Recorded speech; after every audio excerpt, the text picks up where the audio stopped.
Bonjour à toutes et à tous, bienvenue dans ce journal.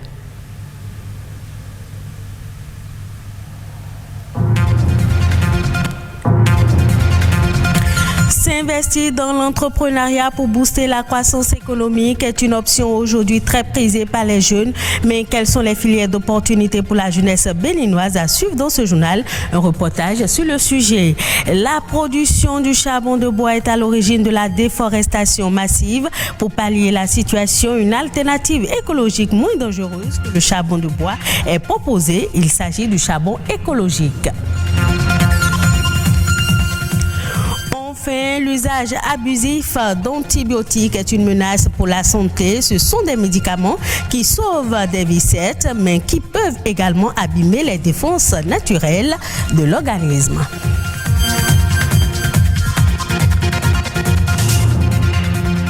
S'investir dans l'entrepreneuriat pour booster la croissance économique est une option aujourd'hui très prisée par de nombreux jeunes en fin de formation. Ils s'orientent vers ce secteur sans trop savoir ce à quoi s'attendre. Quelles sont les filières d'opportunités qui s'offrent à ces jeunes? La réponse dans ce reportage de Patrick Adjagoudjou.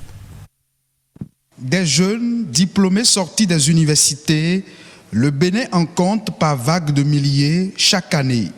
Sur le marché du travail, certains s'orientent vers l'entrepreneuriat, mais peinent à faire le choix des filières d'opportunités. Nous sommes actuellement à l'étape de l'économie numérique. À cette étape-là, les jeunes doivent vraiment s'investir là-dedans parce que l'économie numérique a son mot à dire dans le développement économique des États.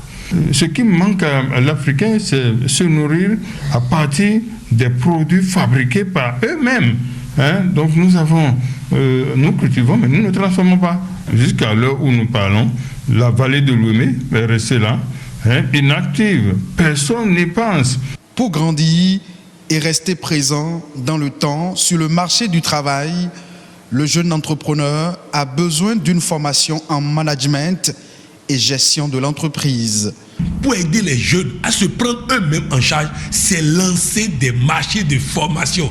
Mais pas formation en entrepreneuriat où on fait business plan. Non, c'est pas ça. Entrepreneuriat, c'est amener la personne à devenir entrepreneur dans sa façon de penser, dans sa façon de réfléchir. Et pour former les jeunes à aller dans l'entrepreneuriat, il faut des gens qui ont réussi dans l'entrepreneuriat. On ne peut pas prendre un professeur d'université qui n'a aucune entreprise pour venir former les gens à créer une entreprise. Pour ceux d'entre les jeunes qui optent pour l'entrepreneuriat, certains bénéficient d'un accompagnement financier, mais utilisent souvent ces fonds à d'autres fins.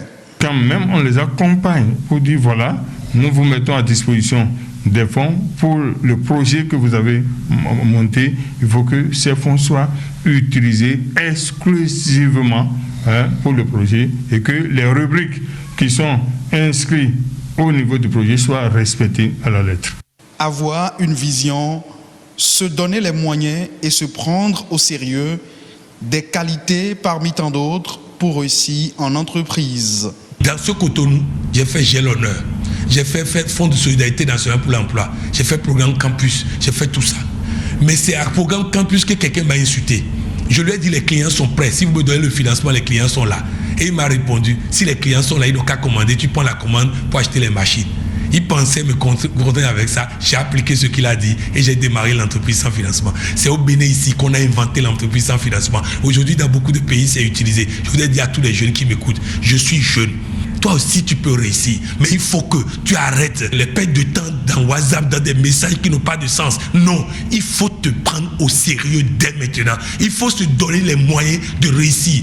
Le défi est considérable et il ne fait nul doute que les jeunes ont des capacités et une volonté pour entreprendre. Chaque génération est le produit de son époque et il serait bénéfique d'inciter les jeunes vers l'entrepreneuriat afin qu'ils puissent participer à la croissance économique. Beaucoup de foyers africains utilisent principalement le charbon de bois comme source d'énergie en raison du pouvoir d'achat qui ne leur permet pas d'utiliser le gaz ou d'autres types d'énergie. Cependant, la production du charbon de bois est à l'origine de la déforestation massive. Cette situation a créé un contexte où les acteurs industriels deviennent de plus en plus sensibles à la préservation de l'environnement. Désormais, il propose une alternative écologique moins dangereuse que le charbon de bois. Les précisions dans ce reportage de Edmond Moubo et Amandine Aliambossou. Très économique, le charbon de bois est le combustible le plus utilisé en Afrique. Et pour assurer son utilisation quotidienne, les populations ont recours à la coupe de bois répétée, ce qui engendre inexorablement l'épuisement des ressources forestières. Quand nous voyons tout ça, on a dit il faut qu'on trouve la solution qui va remplacer le charbon de bois pour que nos forêts soient désormais tranquilles. Le charbon écologique semble donc être une alternative très prometteuse déjà en pratique dans plusieurs pays d'Afrique. La matière première, les feuilles de paille, les feuilles de maïs et bien d'autres résidus agricoles. On a commencé l'expérience avec les déchets de karité. Donc, nous prenons également toutes feuilles légères. Vous savez, il y a des arbres qui salissent un peu le sol avec leurs feuilles. Nous, on ramasse tout ça là et nous travaillons ça et ça donne le charbon écologique. Mais avant d'obtenir ces briquettes, il faut maîtriser les étapes de la transformation des matières premières. Pour faire la carbonisation, il faut mettre les pailles sèches dans le tonneau et on allume avec l'allumette. Et après l'allumage, il faut contrôler le feu pour que ça ne devienne pas de la cendre. Après, on éteint avec de l'eau. Après la carbonisation, on passe au broyage. Après le broyage, on passe au mélange de la poudre fine. Après, on passe à la production pour obtenir des briquettes. Ensuite, on vient sécher.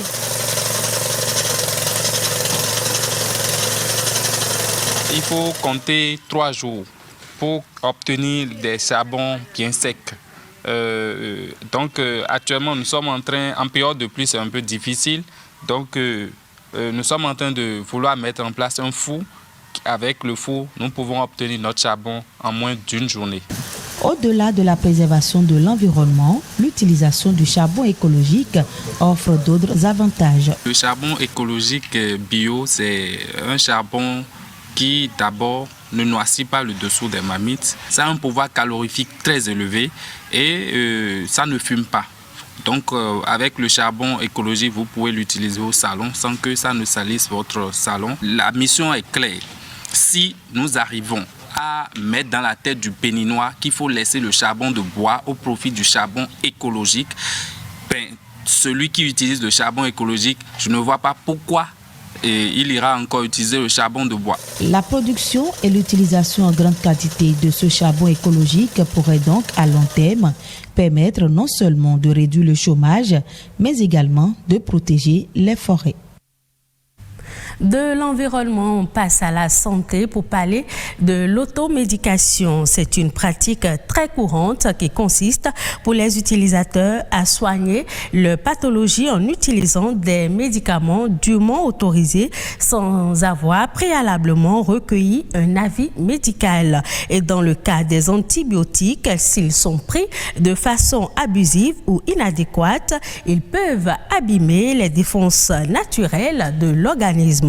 Ariel Zanou, pharmacien, nous donne ici plus de détails.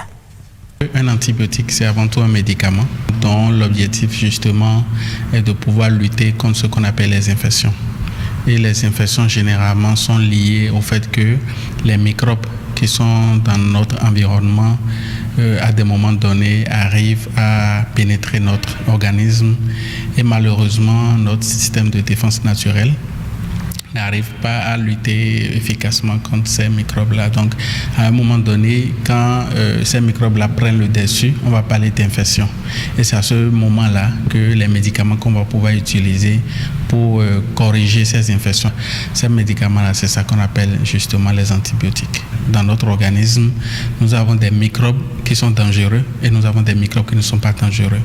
Alors, quand nous prenons justement les antibiotiques sans savoir sur quel type de microbes nous voulons agir, malheureusement, parfois, nous faisons ce qu'on appelle des dommages collatéraux. C'est-à-dire, en voulant tuer seulement les microbes dangereux, on arrive malheureusement à tuer également les microbes qui sont des microbes, disons, qui ne sont pas dangereux pour nous et qui même nous protègent parfois d'un certain nombre de maladies. À force de mettre une pression médicamenteuse sur un microbe, à un moment donné, le microbe commence par développer de la résistance. Parce qu'on va arriver à un moment où les médicaments ne pourront malheureusement plus être efficaces vis-à-vis de ces microbes-là. Donc c'est pour ça que c'est important, avant de prendre un antibiotique, de prendre l'avis d'un spécialiste de santé pour que le pharmacien ou bien le médecin puisse déterminer avec exactitude le type d'antibiotique qui correspond au type d'infection dont vous souffrez.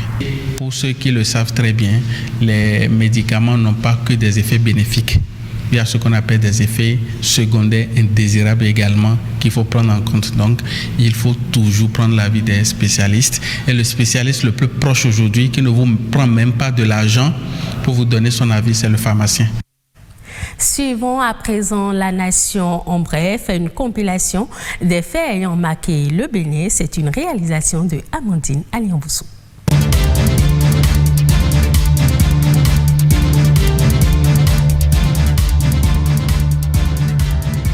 Depuis le 1er janvier 2021, le nombre moyen de cas confirmés de coronavirus par jour a doublé. Le ministère de la Santé tire la sonnette d'alarme.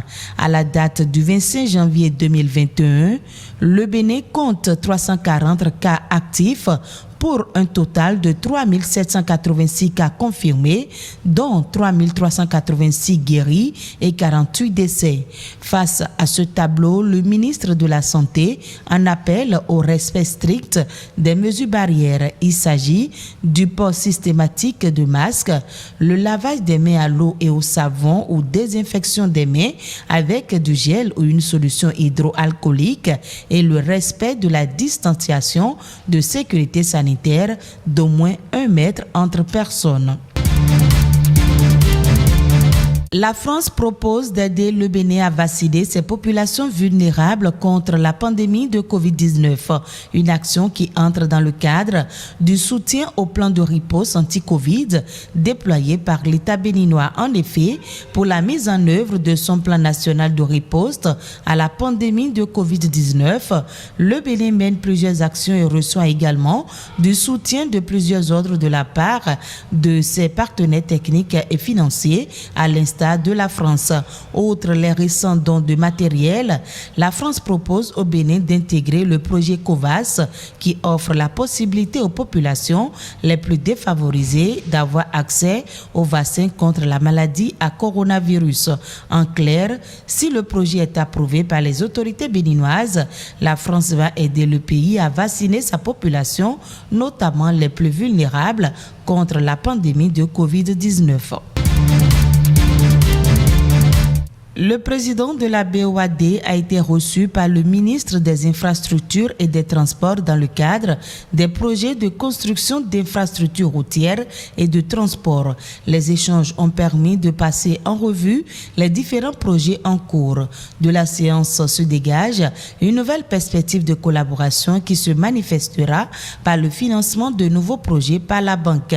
Selon Hervé Romain, ministre des Infrastructures et des Transports, la banque a appuyé le ministère à hauteur de 500 millions de francs CFA pour faire les études sur les routes en terre afin de permettre d'introduire une requête sérieuse pour la réalisation de ces routes en terre qui vont permettre de désenclaver les zones rurales et de favoriser l'écoulement des produits agricoles.